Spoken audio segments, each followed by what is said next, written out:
नमस्कार दोस्तों, मैं सुमित नागपाल और स्वागत है आपका मेरे channel about insurance in 2 minutes. आज का मेरा टॉपिक है इंश्योरेबल इंटरेस्ट। तो देखिए, सबसे पहले जो ये वर्ड है इंश्योरेबल इंटरेस्ट, हम इसका मतलब समझते हैं।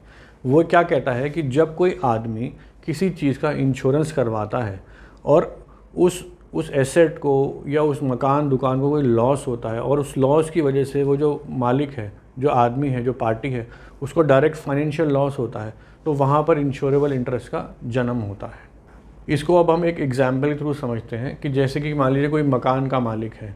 उस मकान का मालिक उस मकान का इंश्योरेंस क्यों करवाएगा? क्योंकि उसका वहाँ पर एक फाइनेंशियल अटैचमेंट है कि कल को मान लीजिए उस मकान में आग लग गई या कोई अर्थक्वेक आ गया और वहाँ नुकसान होता है, तो उसका डायरेक्ट फाइनेंशियल लॉस किसको मिलेगा? उस मकान मालिक को होगा।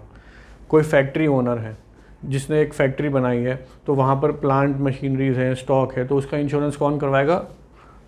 फैक्ट्री ओनर करवाएगा। क्यों? कल को वहाँ पे कोई नुकसान होता है तो डायरेक्ट फाइनेंशियल लॉस उसको आएगा।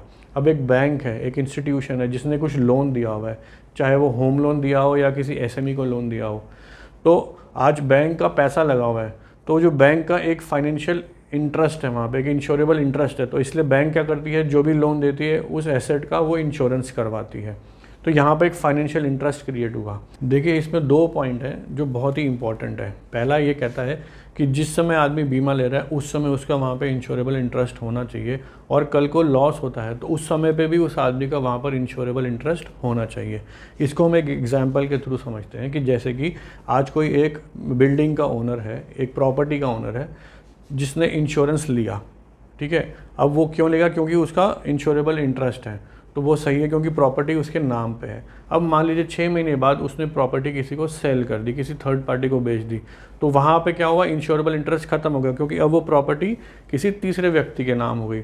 और मान लीजिए कल को उसके अंदर कोई लॉस होता है, तो जो फर्स्ट पार्टी है, जो ओरिजिनल ओनर था, जो फर्स्ट ओनर था, वो उस लॉस के ऊपर कोई भी क्लेम नहीं कर सकता, क्योंकि वहाँ पर इंश्योरेबल इंटरेस्ट खत्म हो गया है। तो इस तरीके से insurable interest at the time of taking the insurance as well as at the time of loss होना चाहिए।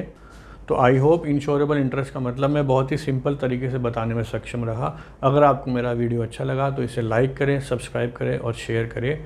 मिलते हैं नए वीडियो के साथ में, नए टॉपिक के साथ में। तब तक के लिए स्वस्थ रहें, मस्त रहें। शुक्रिया।